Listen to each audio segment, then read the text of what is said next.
Hey guys, happy Saturday. Let's get right into it. I was checking out the news today, and Ilhan Omar blames accounting error for claiming she was a multimillionaire.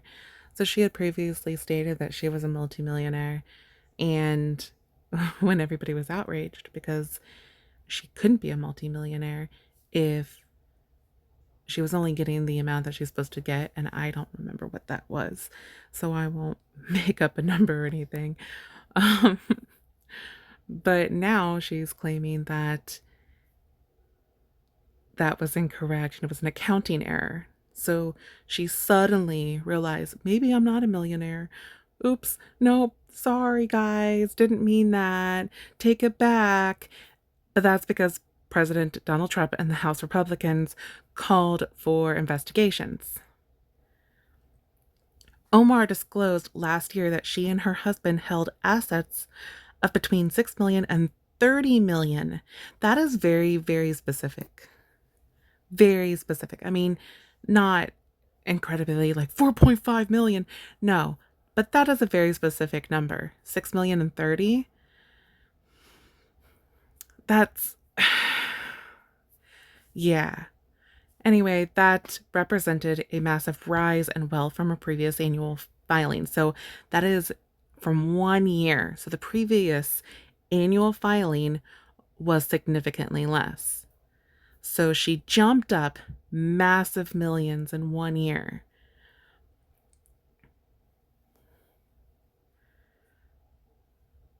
Oh gosh, quickly become very rich on major accounting errors.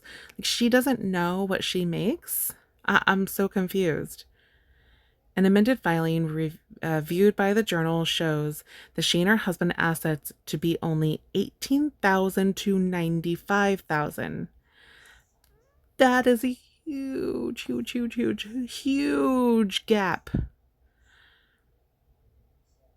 Okay, so disclosure forms don't require exact values, only broad ranges.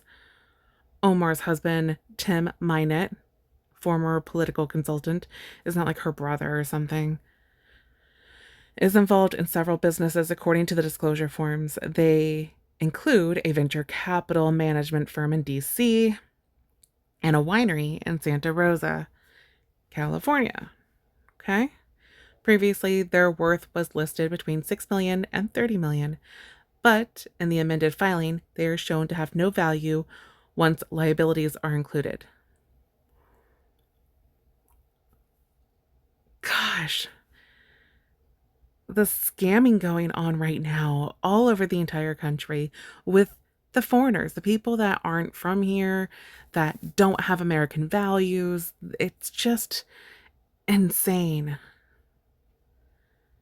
Omar looked at the form before it was filed in 2025, but that the error didn't jump off the page because she isn't involved in her husband's businesses, her aides told the newspaper. No, no, no, no, no. You can say, I don't know how much my husband made this year, but $30 million, dollars, saying that your max amount may be up to $30 million, dollars, and the previous year it was maybe 95,000, that isn't, that's insane. No, you're going to notice that. If you looked at that and you actually saw it and you viewed it and you signed off on it, you're going to notice that, and that's going to be sketch to you.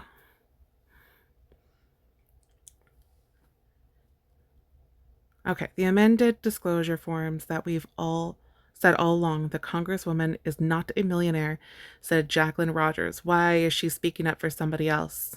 Oh, it's her spokeswoman. Yeah, maybe I should read that first. The Congresswoman amended her disclosure voluntarily as soon as the discrepancy was identified. No, because she saw it before and signed off on it. So that's bogus.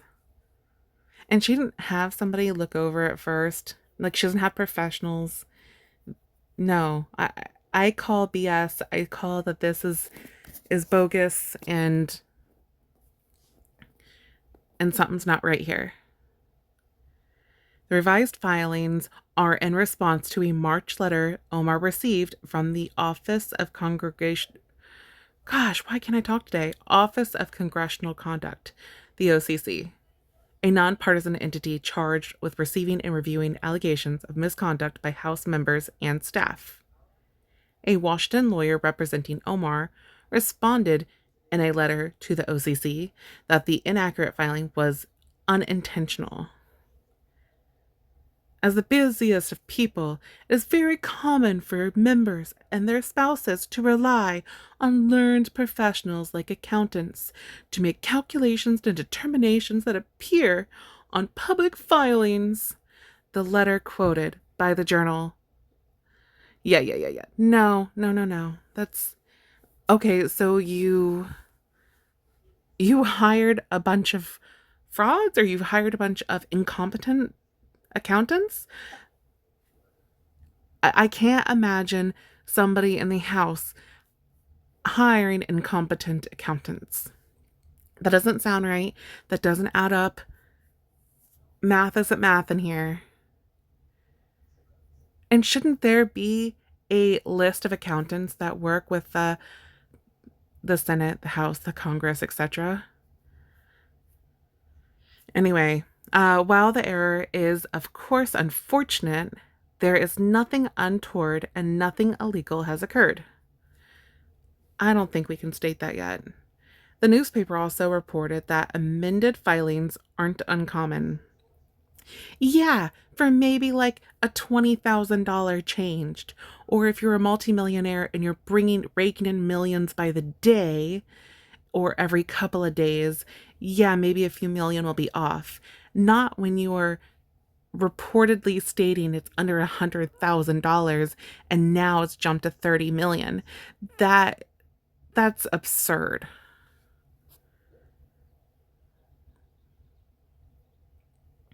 Okay, so according to the journal, Omar's amended filings shows between 100,000. Oh, okay, I'll read it exactly. I was just going to round up, but we'll say $102,503 and $1,005,200 in 2024 income from the assets she and her husband own. Documentation attached to the lawyer's letter shows $213,200 in distributions to her husband from his venture capital management firm in 2024 and $3,000 from the winery. $3,000.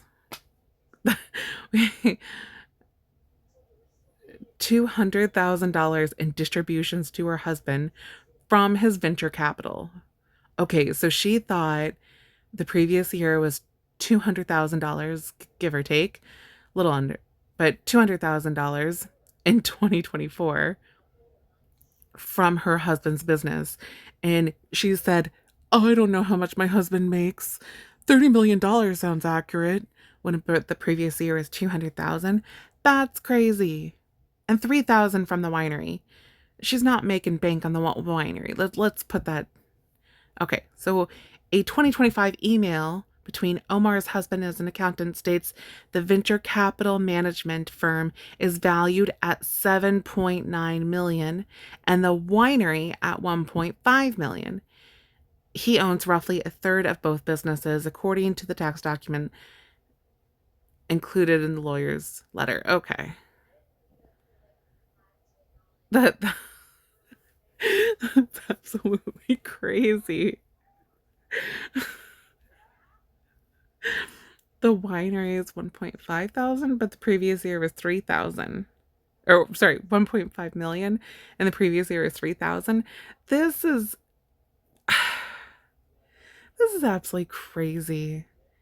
The new disclosure shows that the 43-year-old Omar has $15,001 to $50,000 in student debt and $15,001 to $50,000 in credit card debt. So they obviously have a marked range they have to mark off. Okay. Trump and Omar have had a long running feud. Yeah, I get it. Because Omar doesn't care about anything that has to do with America. She wants to make America just like her Somali country, and she wants to bring her ideals in and not take up American ideals.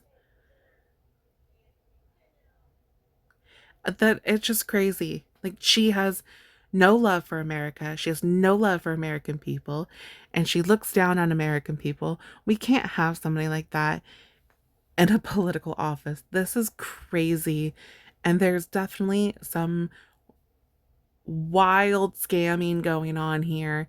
And I hope that she gets audited and things get figured out, because that's yeah, something's not right. All right, drop in your comments. I want to hear what you think about Omar scamming.